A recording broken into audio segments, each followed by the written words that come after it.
You say that she has plenty of chandeliers. We're going to find out about that in due course.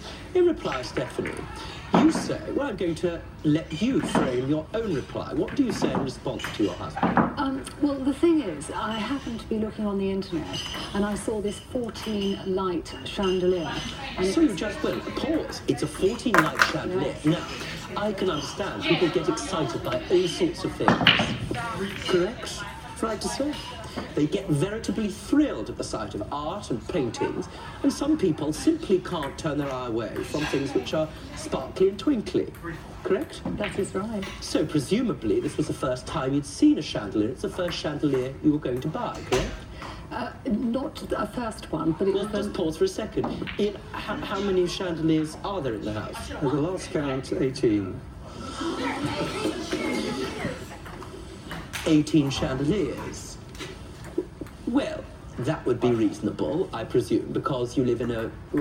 I need to pause. Is it a terribly stately home? Can I walk around it? We'd love it to be, but it isn't. How many rooms are there? Roughly, Ian. Roughly 7, 8. So there are 8 rooms, and you've got 18 chandeliers. Now, I'm going to use this language, and I use it reservedly. What do you need with 18 chandeliers for the 8 rooms? Well, it's just that I love Louis XIV style furniture. Yes. And when you start There we are, we going, have that in common.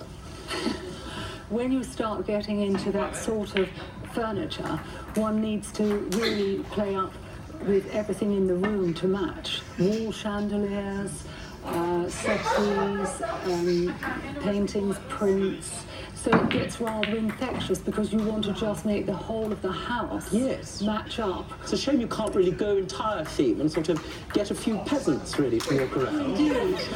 It'd be marvellous. You could do the whole hog and have Marie Antoinette and fast forward it a few years and there would be your husband. You could buy yourself a rather amusing guillotine. Now, I think I've got some pictures of the chandeliers. Let's have a look, shall we?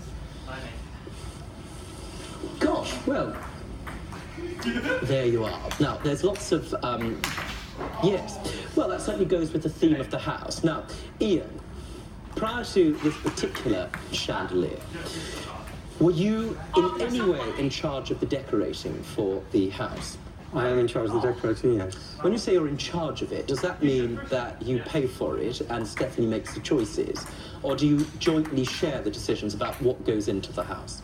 Generally the former, Judge. In other words, you pay for it? Yes. So you don't have any particular skill in interior design. That's Stephanie's domain. Absolutely. Correct to say? That is indeed. So you earn the money, or do you both have jobs?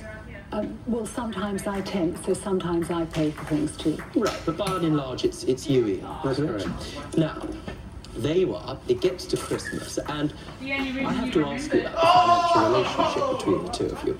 Is it right to say that you give Stephanie an income in addition to various other expenses? I do, Judge, yes, but that's for necessaries, things that... Now let's just pause, because various people have different views about what amounts as being necessary.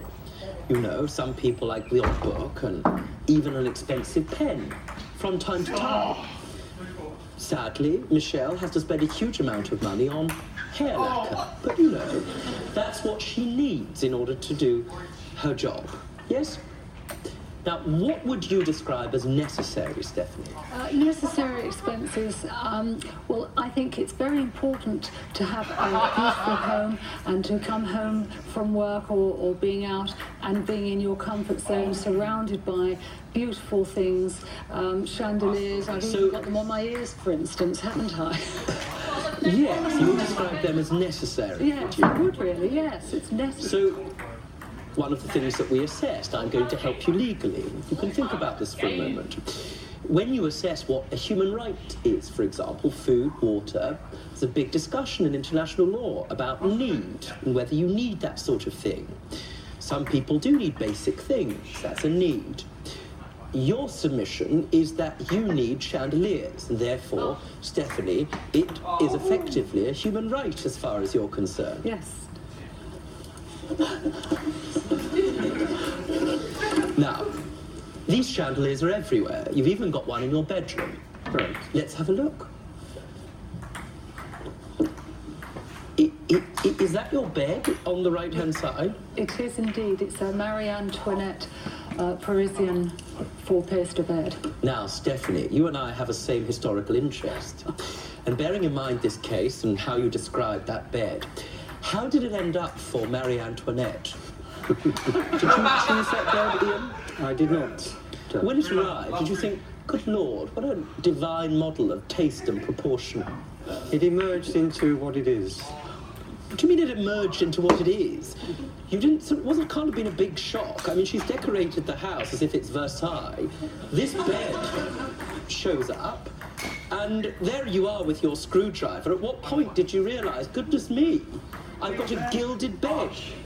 Halfway through? Did you get it from MFI? Where does that come from? I didn't know a French chic shop in Birmingham, which is... Let's pause. You can't hit and run with that one. Yeah. All sorts of things are surprising about this case, but who knew? A French chic shop?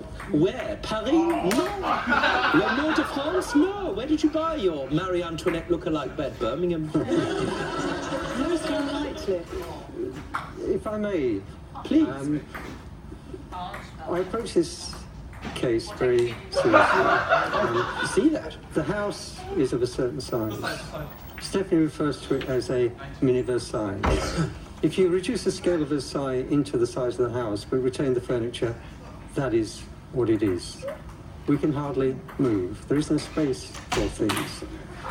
Another chandelier, now being How laid is that again. funny? It's absolutely true. You may want to have a Versailles, and it's a house of some size.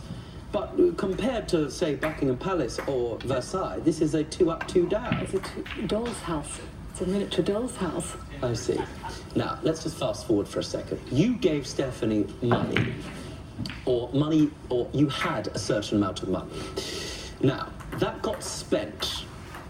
Can you explain to me exactly what happened, Ian, which is the basis of this particular case? Sure. At the time I was working in Hertfordshire and I arrived home one day and Stephanie said, what I'd like you to do tomorrow, Ian, is to go to a shop in Hertford, which is near to where you work, and pick up for me a chandelier. Now, she's told you need to pick up a chandelier. You must have thought to yourself, gosh, what a thrill, yet another chandelier, just what we need. And therefore, correct, Judge, and therefore, after some discussion, I finally agreed to go and get it. Now, you use the word discussion. I'm going to help you and put that in inverted commas. What sort of discussion did you have? Help me, Stephanie. Was it a discussion? Well, I had to convince Ian that I loved this 14-light chandelier so much, and it was so much better than the one that was on the previously on top of the table.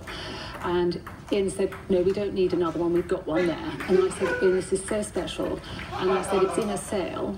And I said, I really want it. So I said, could you please buy it?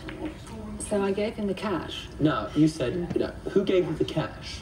Well, actually, Ian gave me the cash, really, but I was supposed to be buying it for other things. Right, what was the money for? Necessary items. Now, I'm going to ask you again, because it may come as a surprise to people. Do you mind me calling you Miss Toinette, just for a moment? What else might be necessary? Well, really looking after the house and maintaining it with beautiful furnishings. Furniture, beautiful Yes, furniture. beautiful furniture. Any other necessities you just had to purchase? No? No, I think that's probably